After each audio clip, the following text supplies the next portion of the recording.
C'est une information à côté de laquelle ne sont pas passés les cinéphiles.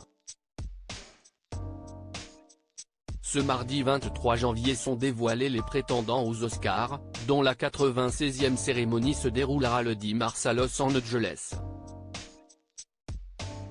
Anatomie d'une chute, le long métrage de Justine Triet, déjà Palme d'Or au Festival de Cannes en mai 2023 et encensé par la critique, a été nommé à 5 reprises, relate BFM Télévision. C'est dans les catégories meilleur film, meilleure réalisation, meilleur scénario original, meilleure actrice et meilleur montage qu'il s'est démarqué.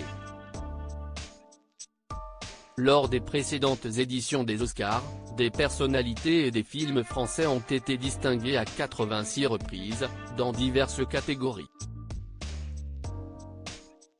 Le plus connu d'entre eux est certainement Jean Dujardin. C'est en 2012 que le comédien de 51 ans a été récompensé pour son rôle dans The Artist, une comédie romantique muette et en noir et blanc franco-belgo-américaine que l'on doit à Michel Hazanavicius. Un souvenir, aux yeux de l'acteur, impérissable. En 1935, Claudette Colbert a été la première comédienne française à décrocher un Oscar. Alors âgée de 32 ans, elle a remporté cette année-là l'Oscar de la meilleure actrice grâce à son rôle dans la comédie romantique New York-Miami, réalisée par Frank Capra. La mythique statuette d'Hollywood a également été remise à Juliette Binoche, qui avait fait l'unanimité avec son rôle dans Le Patient anglais, à Simone Signoret et à Marion Cotillard. Supérieure à les plus belles robes de stars de l'histoire des Oscars. Qu'est-ce que l'Oscar d'honneur?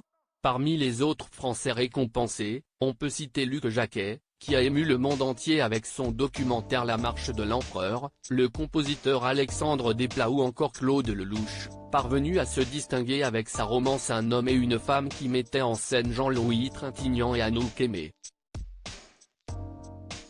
Enfin, si l'on entre un peu plus dans le détail, 8 Français ont reçu un Oscar d'honneur, Charles Boyer, Maurice Chevalier, Henri Langlois, Jean Renoir, Jean-Luc Godard, Jean-Claude Carrière, Agnès Varda, récompensé pour l'ensemble de sa carrière en 2017, et Eusanne Palsy.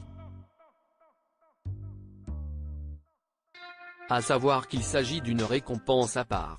Il n'y a aucun nommé, c'est un comité spécial qui attribue le prix. Article écrit en collaboration avec 6 médias. Crédit photo, Cyril Moreau.